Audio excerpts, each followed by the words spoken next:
Do Indonesians want a dictator? The country's likely new president has said they need an authoritarian, but is that really what Prabowo Subianto wants? Now viewed as the cuddly grandpa through his social media campaigns, it seems voters aren't bothered by accusations of serious human rights abuses from his past, but should they be? I'm Andreas Harsono. Today's newsmaker is Indonesia.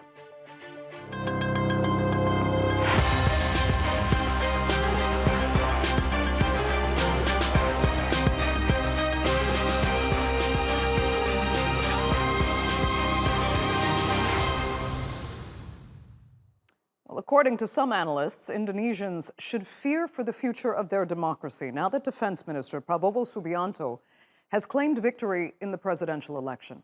But ask a huge number of voters, and they say they're confident that even a former army general suspected in a number of serious crimes can maintain freedom and bring further prosperity.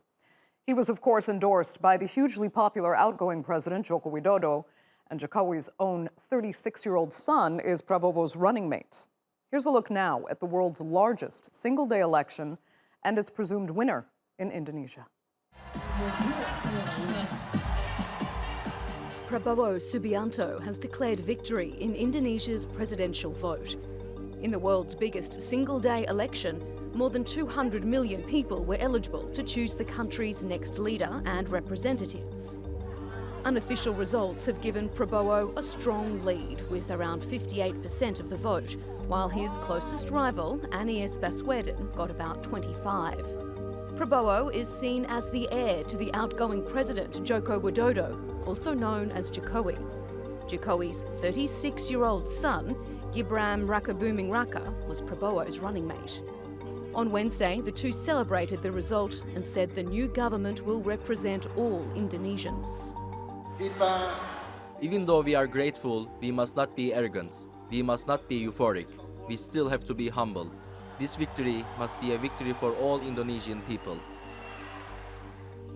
Yet not everyone is cheering because of Prabowo's controversial past. He was the late dictator Suharto's son-in-law and served as his special forces commander. He was accused of kidnapping and torturing opponents of Suharto in 1998. Today, 13 of the 22 kidnapped activists are still missing. Prabowo was also accused of human rights abuses in Papua and East Timor. He was even banned from travelling to the US over the allegations. On Thursday, relatives of abuse victims and rights activists gathered outside the presidential palace, carrying the pictures of the kidnapped. Serious human rights violations will be increasingly difficult to hold people accountable for. If Prabowo is genuinely committed to serving the nation and the country, he should surrender himself to the Attorney General. Prabowo himself said verbatim that Indonesia isn't ready for a democracy. It needs a benign authoritarian regime. I thought, what kind of benign can come from this regime? I'm afraid that when we try to create a substantive change, the government will stop us. But Prabowo has denied any wrongdoing and has revamped his image as somewhat of a cute grandpa of the nation during the campaign. His dance moves have become viral on TikTok. His Instagram page shows him cuddling his cat Bobby. All these seem to have appealed to the youth of the country, where millennials and Gen Zs make up about half of the voters. His success team kind of like rejecting the idea of such human rights violation and so on. And it's actually also echoed by the mood of the people that actually in this, unfortunately, human rights issue is not a popular issue in this case, in this election. With concerns over human rights and the return of dynasty politics, the world's largest democracy could have a rocky road ahead. So will it be a rocky road or good times ahead for Indonesia? Well, joining me now to debate that are all from Jakarta. The director of the Overseas Center of the Singapore Management University in Jakarta, journalist and media analyst Shoeb Kagda.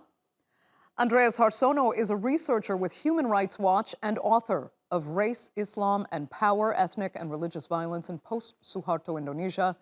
And political analyst Tobias Basuki joins us as well from the Indonesian capital. Thanks all so much for being with me. I have to say the divide in some of the analyses I've been hearing about the situation. It could make you think we're actually talking about a completely two different places rather than the same place. So, Shoeb, I want to give you an example. An investigative reporter at The Intercept wrote this headline. He said, Indonesia's state apparatus is preparing to throw election to a notorious massacre general. And I contrast that with pictures of people celebrating and dancing across the country and the fact that it looks like he has won in a landslide. What are we missing here? Well, I can say that a lot of the international media is looking at Indonesia with pre-Suharto or the new era lens. Of course, I think Prabowo has a dark history. He has questionable past. But you must understand that even more than 60% of Indonesians were born after the fall of the new order. So to them, that history prior to the fall of Suharto does not resonate. And I think that really, and the young voters today want different things. They see Prabowo as a continuation of Jokowi. Please understand, Jokowi still has 80% popularity in Indonesia. He's still very popular. And they see Prabowo and his son, Gibran, as a combination that will carry on his legacy. And I think that is what we are looking at in modern Indonesia today. Okay. Andreas, you remember Suharto. So does his victory feel ominous to you? Prabowo Subianto's victory, I should say. It was expected because of the survey, which revealed that Prabowo will win. We have to see this election as a joint venture between Prabowo and Jokowi. It is a simple method. You combine Jokowi supporters and also Prabowo supporters, well, you get 58% or whatever the real count will reveal. So this is a joint venture. This is how President Jokowi pushed his son to join Prabowo so that they can run together. As simple as that.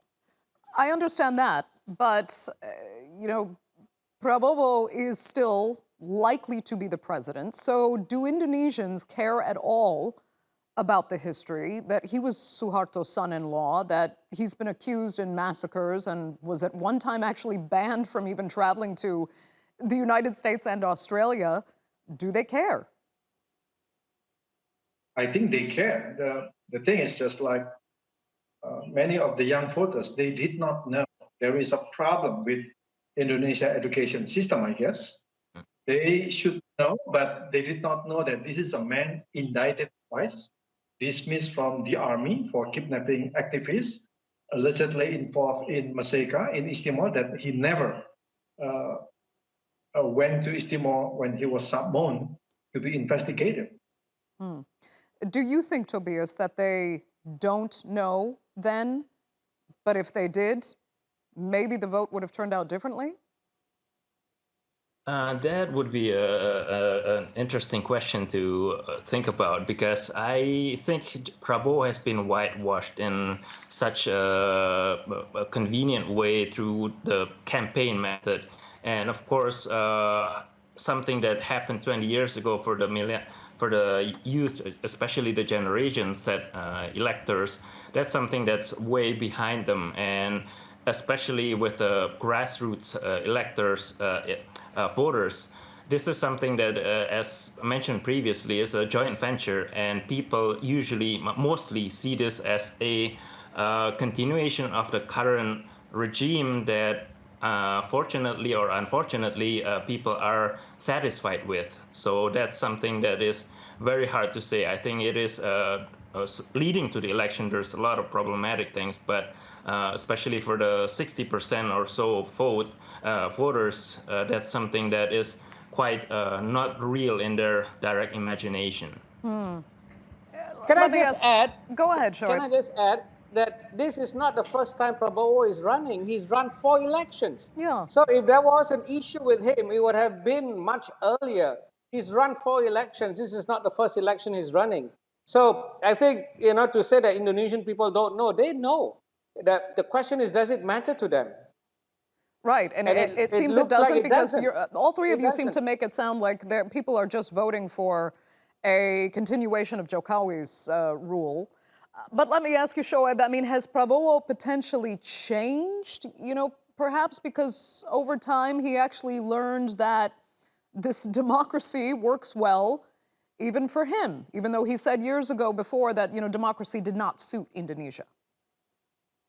Well, I would say that whether he has changed or not, but Indonesia is a different country. I think that is the number one point that we need to take. Indonesia today, 25 years, 26 years after the fall of Suharto, is not the Suharto era Indonesia.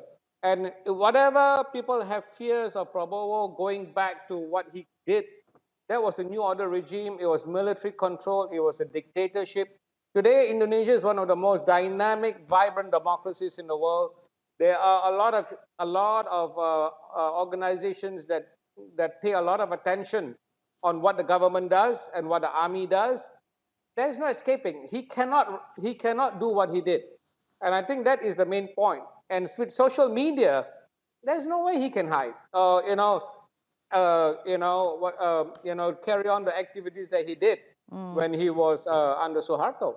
Andreas, is that entirely true? No, no, that is not entirely true. Of course, Prabowo won this election because he was running with President Jokowi, eldest son. And the Constitutional Court banned for Jokowi's son to run because he is 36 years old, under 40 years old, just like what the election law says. The court had been found guilty, breaching their own code of conduct. The Chief Justice of the court, who is also President Jokowi's brother-in-law. And later, the General Election Commission was also found guilty, breaching their own code of conduct. So this is a leader who was elected based on ethical problem with the court and the General Election Commission. So it might not have to do with the massacres and that nature of crimes he was accused of, but the fact that you think there were some kind of rather illegal electoral moves made to get him to power. Unethical problem with his, and also President Jokowi's son nomination. Yeah. In Indonesia, the magic word right now is nepotism. Exactly. It is he trying to pursue his political dynasty, set up his political dynasty, putting not only his son, but also his other son to be the chairman of another political party 2 days after he got the membership of that party, and then another son-in-law who is now trying to be governor of Sumatra. Nepotism is the key word here.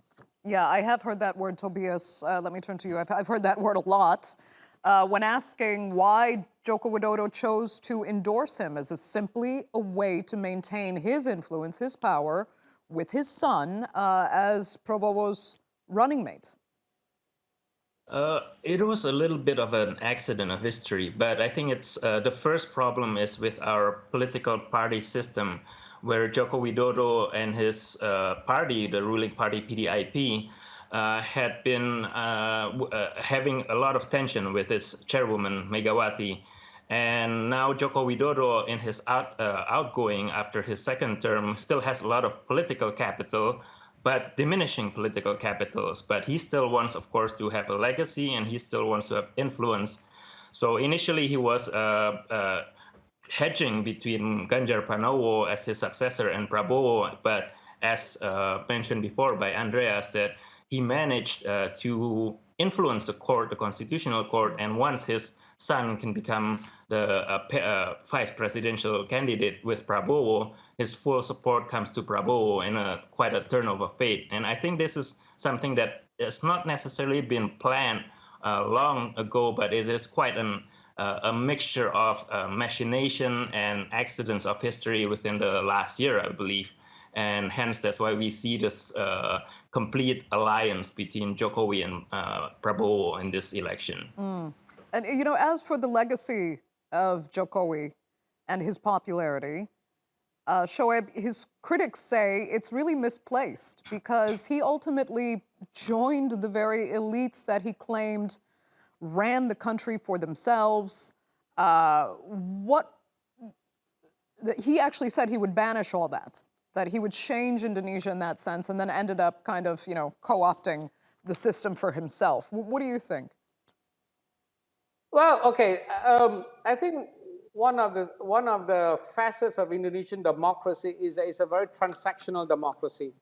There's no ideology. If you look at all the parties, there's no difference in any of them. And whoever takes control of Indonesia, it's all transactional, meaning what can I do for you, and in return, what can you do for me? Now, in that sense, I think Jokowi, yes, he came, when he was first elected, he was seen as a breath of fresh air. He was seen as a change maker. The people loved him. But again, he had to operate within a system, and in that system, he was co-opted. He was ridiculed, in fact, by the head of the PDIP, Ibu Megawati, which I think then forced him to look for other partners, and that is transactional.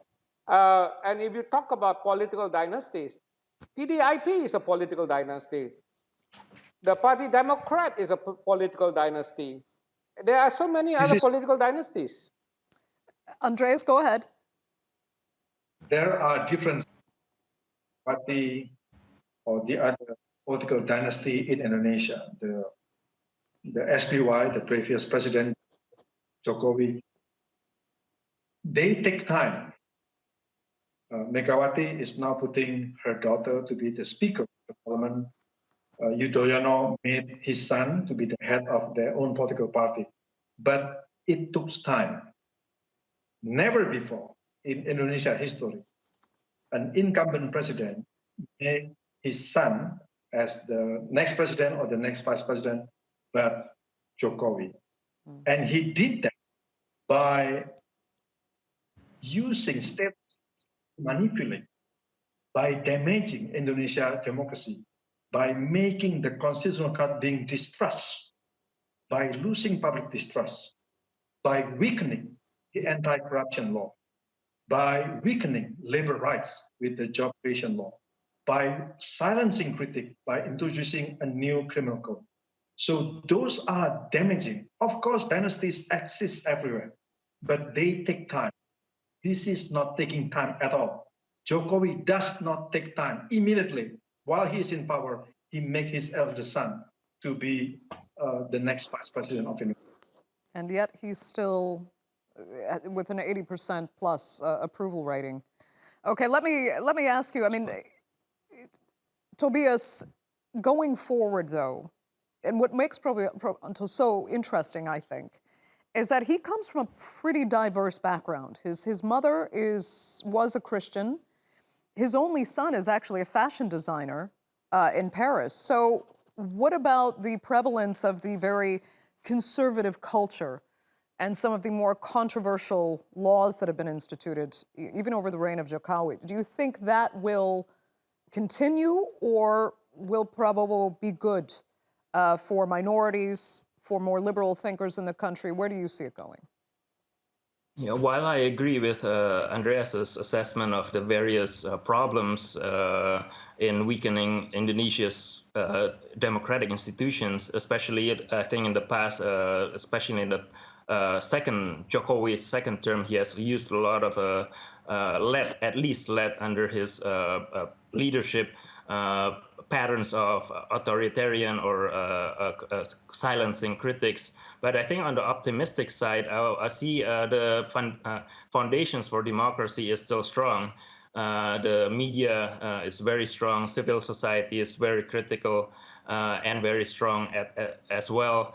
And also the exact problems that actually mentioned earlier of Indonesia being about in the political party system, especially in the legislature between political parties, a lot of horse trading, a lot of bickering, and having so many political factions is technically a bad thing, but it's becoming a blessing in disguise, because those are the kind of things that will prevent Prabowo from returning Indonesia to a full authoritarian system, because there's a lot of check and balances, even though there would be a fat coalition most likely under the incoming government. But the check and balances come in all kinds of forms. One thing is, of course, between the president and the vice president himself. Although the vice president traditionally is not has only as much authority as given by the president, but Jokowi behind his son will definitely be creating a new kind of tension, creating a balance, meaning it's not going to be easy to have one kind of iron-fisted rule. So those kind of things, I think, would be a bit messy, but would be a counteracting balance towards all the further weakening of the democracy. Okay. Down to our final minutes, so we'll at least ask one potential foreign policy question, and especially, given the tug of war for influence in the region between the West and China, what would a Prabowo presidency mean for either Beijing or the United States? Shoeb, go ahead. Well, I think Indonesia will walk a middle line between Beijing and Washington. Economically, Indonesia is looking to China for investments. But having said that, recently they have also opened up the oil sector to many American, U.S. companies investing in Indonesia. But what going forward in geopolitically, I think they will walk a very narrow middle line in terms of balancing both powers. I think Jokowi did it pretty well, and I think Prabowo will continue to do that. He has, for example, bought U.S. military hardware as defense minister. I think not just Indonesia, but ASEAN as a whole, the Association of Southeast Asian Nations, will have to walk this balancing line between the two big powers in Asia. Okay. Andreas, would you agree there? He'll walk a balancing line, or will there be kind of favoritism toward one side or another? It is complicated, but in general, I agree. But I'm curious with Shoeb. Shoeb, you know President Jokowi pretty well. When did you see that Jokowi started to change?